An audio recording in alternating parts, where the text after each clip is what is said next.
O mundo capitalista enfrenta uma espiral de concentração de renda e desigualdade que prejudica o bom funcionamento da economia de mercado.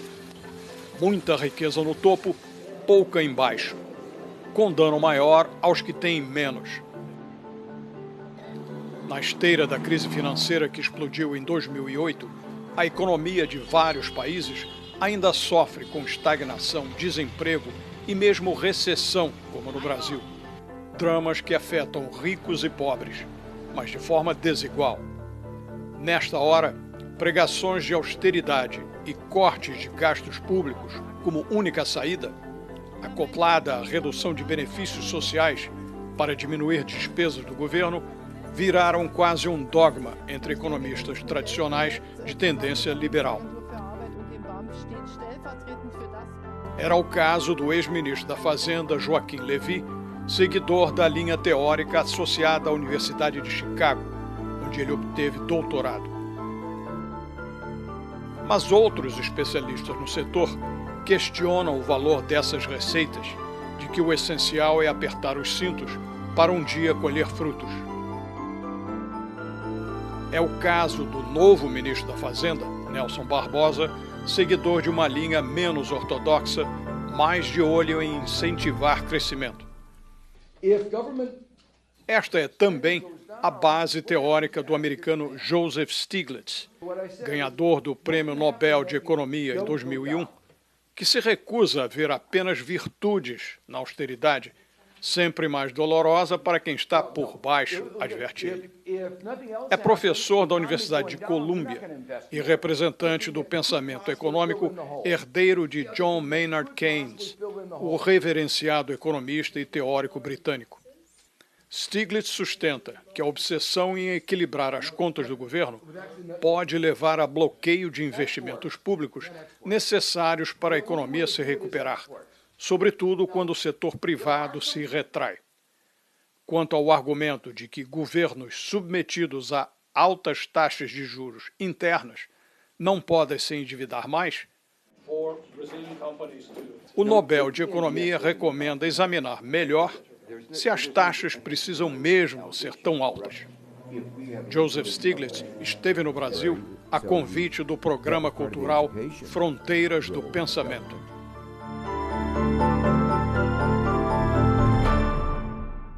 You have been a severe critic of this, the economic policy of austerity, with its focus on balancing public accounts above anything else. As you probably know, that's a very hot topic in Brazil right now. Has this austerity become like a golden rule, the new standard everybody's supposed to follow? Unfortunately, the answer is yes. And it applies even when countries shouldn't be tethered by it at all. You know, United States is an example. We can borrow at a negative real interest rate. That is to say, the interest rate taking into account of inflation is actually negative. And anybody who visits the United States can see that we need huge amounts of investments in infrastructure. We have bridges that are falling down, we need highways, we need airports, and yet we're not making those investments. Why? Because of this religion of austerity. If we were able to borrow this money and spend it on these investments, our economy would grow, unemployment would come down, wages would start finally to rise, and we would be better off. Now, there are other countries where interest rates are very high. Interest rates are very high. Like Brazil. Like Brazil, and they don't have as much ease in borrowing. So, you know, Greece is far worse. It has no choice other than to rein in expending according to what it can get. But Europe could have helped Greece. Europe could have eased the burden of austerity. Behind this fixation with austerity, there's a hidden agenda of trying to reduce social benefits in general. In other words, we have this deficit that we need to balance the books. So what do? We cut social benefits. It's the easiest thing to do. Very much. This is very much part of the political agenda. You see it even from Draghi, who is in most ways Mario Draghi. Mario Draghi, the head of the European Central Bank, done some dramatically positive things for saving the euro. And one interview with the Financial Times, he said the problem is excessively large welfare states. So it was very explicit that the agenda was to cut back on the welfare state. The interesting thing is among the most successful countries in Europe are the countries with the strongest welfare states, the strongest commitment to try to create more equality, invest in their people, particularly in their youth, in Norway and Sweden. So the idea that the welfare state is the problem is not supported by the evidence.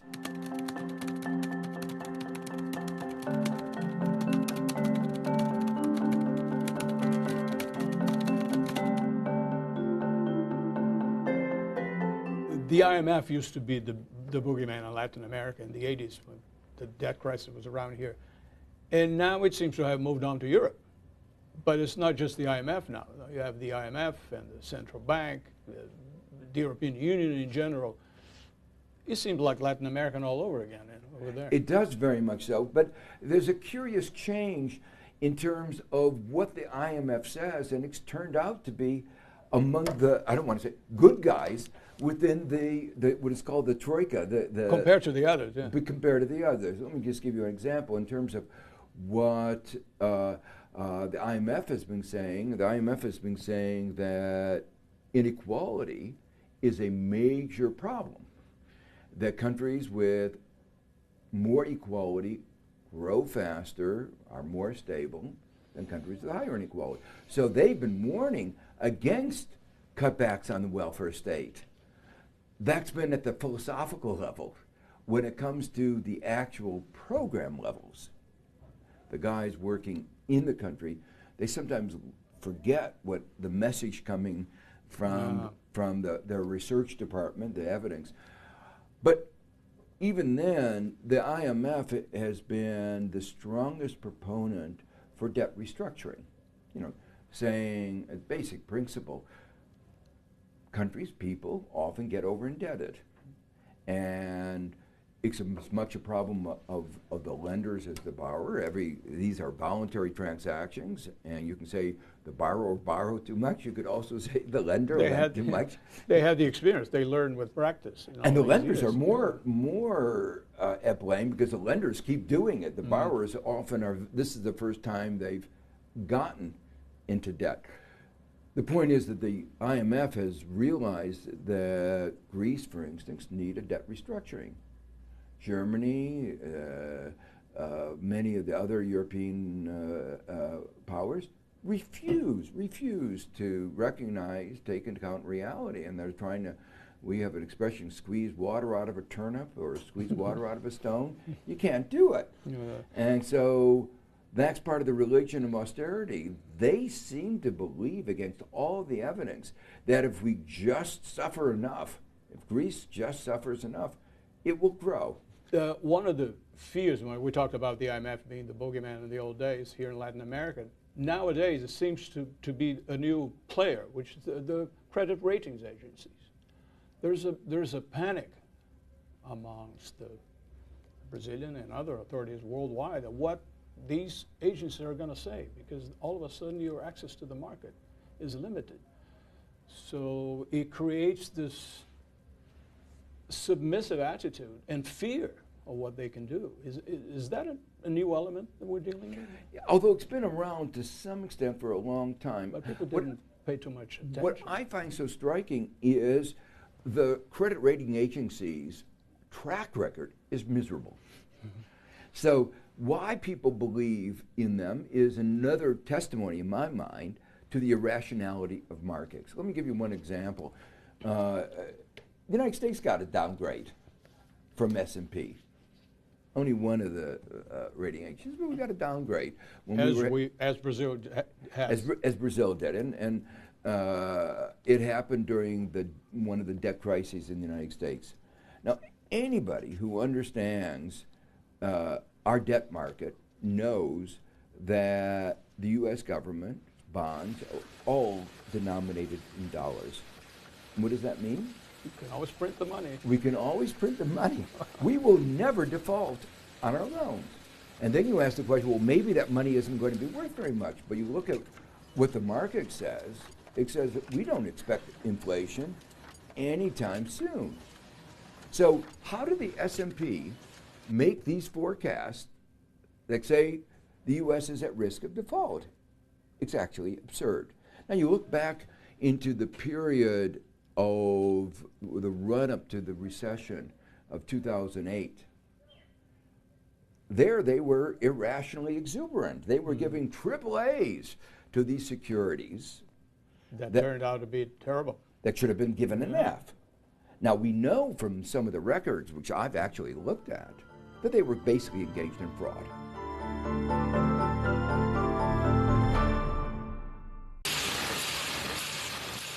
Inequality has been a concern of yours for many years, and your most recent book touches upon that. Other economists worldwide seem to be paying a lot of attention to that, from Thomas Piketty in France to your compatriot Robert Reich in California. Is inequality getting to be not only worse, but worrisome? In America, we conceive of ourselves as a land of opportunity, the American dream.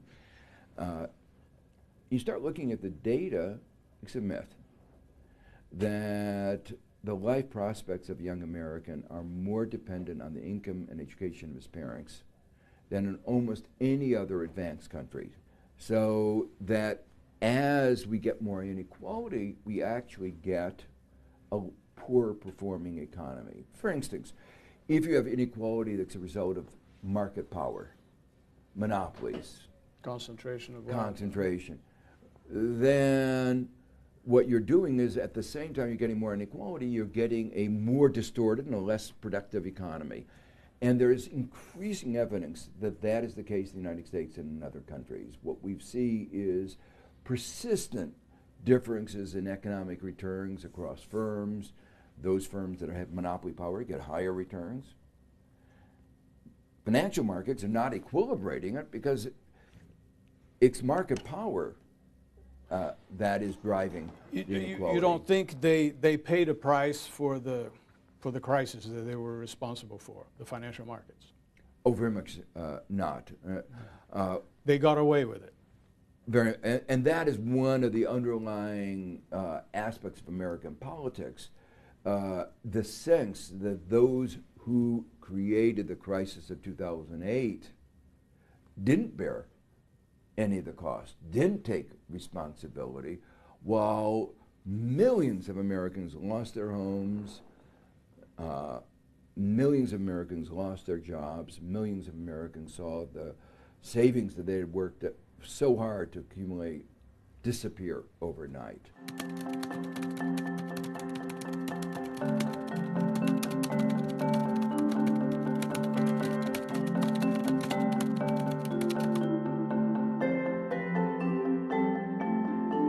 When dealing with inequality, as you do in your book, you keep thinking of that expression, the politics of envy, which usually obviously is the rich people use towards the poor ones, and say, well, you're criticizing the rich because you're envious.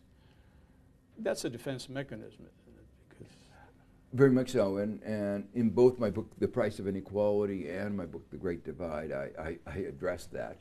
There was a wonderful quote from Warren Buffett, who is one of the, you might say, the rich.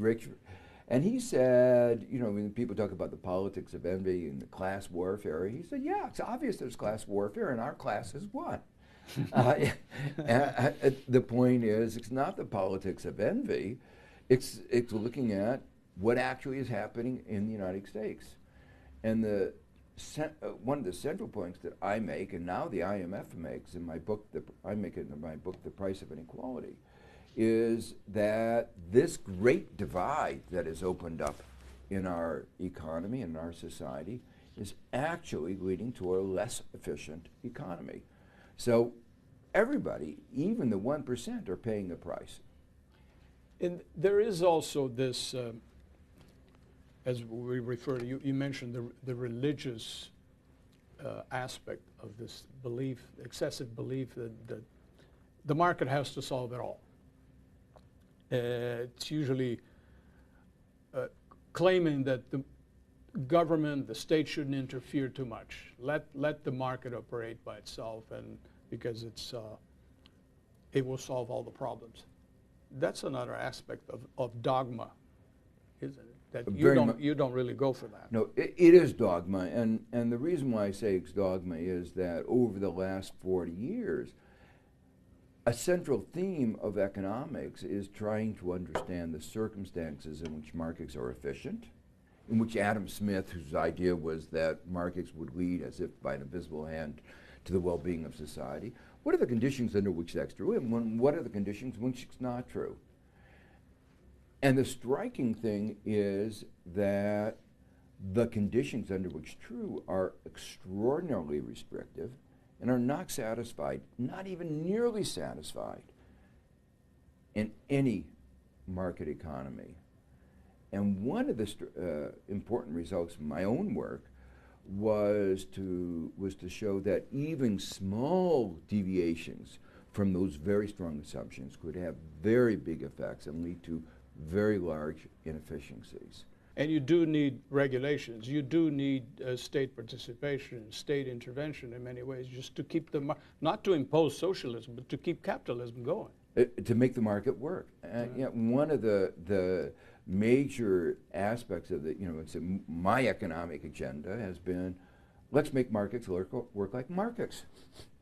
And one of the conditions that markets need, if they're going to work well, are competition and transparency. Obviously, your way of thinking contrasts with the frequently called Chicago School of Economic Thinking, which seems to become so prevalent worldwide.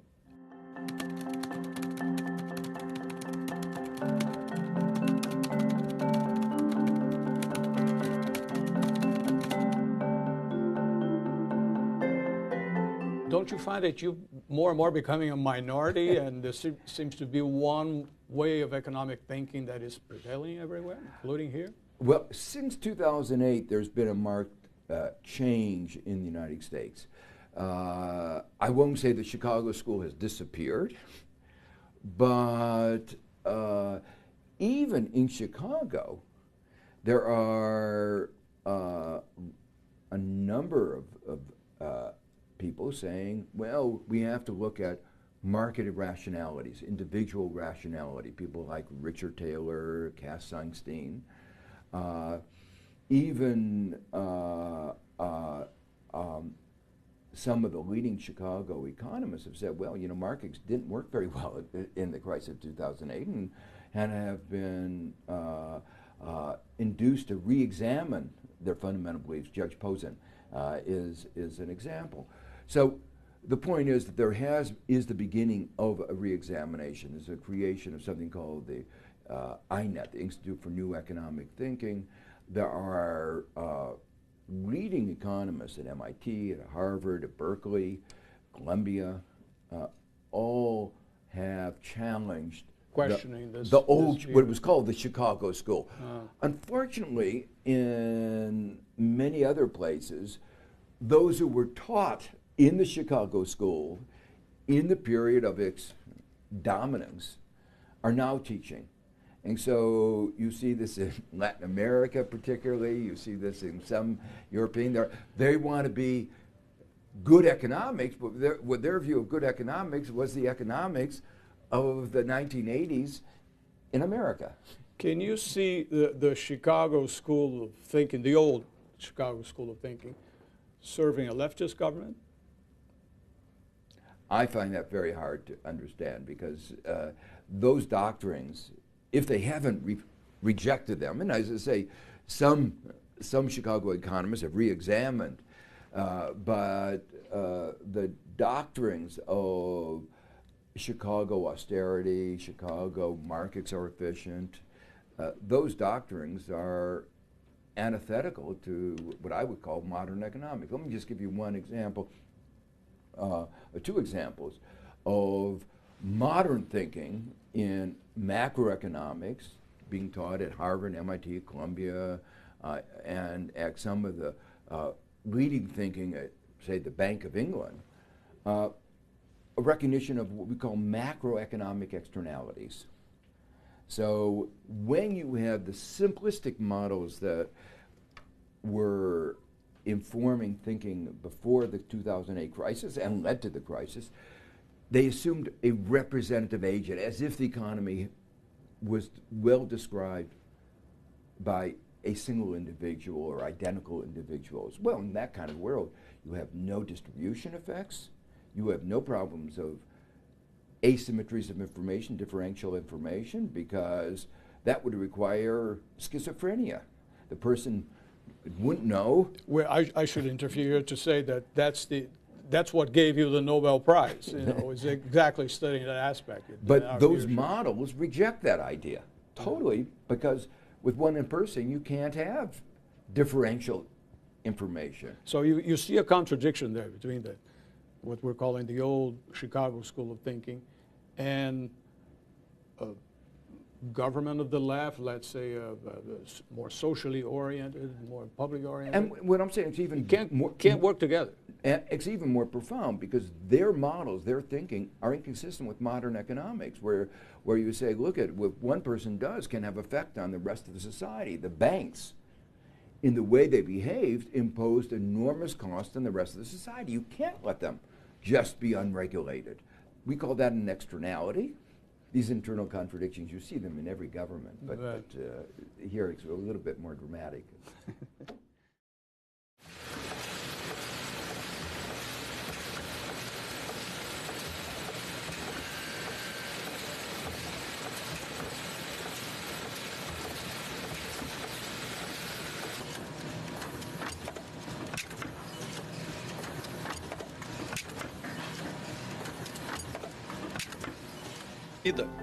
Acoplada à redução de benefícios sociais para diminuir despesas do governo, viraram quase um dogma entre economistas tradicionais de tendência liberal.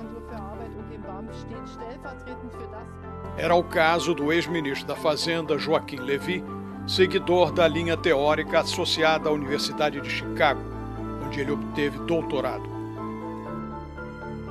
Mas outros especialistas no setor questionam o valor dessas receitas, de que o essencial é apertar os cintos para um dia colher frutos. É o caso do novo ministro da Fazenda, Nelson Barbosa, seguidor de uma linha menos ortodoxa, mais de olho em incentivar crescimento. Esta é também a base teórica do americano Joseph Stiglitz, ganhador do Prêmio Nobel de Economia em 2001, que se recusa a ver apenas virtudes na austeridade, sempre mais dolorosa para quem está por baixo, adverte ele. É professor da Universidade de Columbia e representante do pensamento econômico herdeiro de John Maynard Keynes, o reverenciado economista e teórico britânico. Stiglitz sustenta que a obsessão em equilibrar as contas do governo pode levar a bloqueio de with its focus on balancing public accounts above anything else. As you probably know, that's a very hot topic in Brazil right now. Has this austerity become like a golden rule, the new standard everybody's supposed to follow? Unfortunately, the answer is yes. And it applies even when countries shouldn't be tethered by it at all. You know, United States is an example. We can borrow at a negative real interest rate. That is to say, the interest rate taking into account of inflation is actually negative. And anybody who visits the investimentos públicos necessários para a economia se recuperar, sobretudo quando o setor privado se retrai.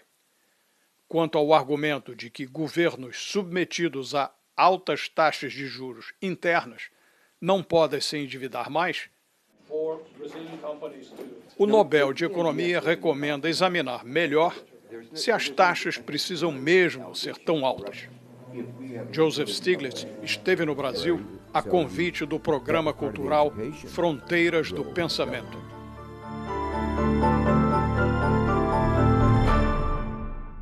You have been a severe critic of this, the economic policy of austerity. O mundo capitalista enfrenta uma espiral de concentração de renda e desigualdade que prejudica o bom funcionamento da economia de mercado. Muita riqueza no topo, pouca embaixo, com dano maior aos que têm menos. Na esteira da crise financeira que explodiu em 2008, a economia de vários países ainda sofre com estagnação, desemprego e mesmo recessão, como no Brasil. Dramas que afetam ricos e pobres, mas de forma desigual. Nesta hora, pregações de austeridade e cortes de gastos públicos como única saída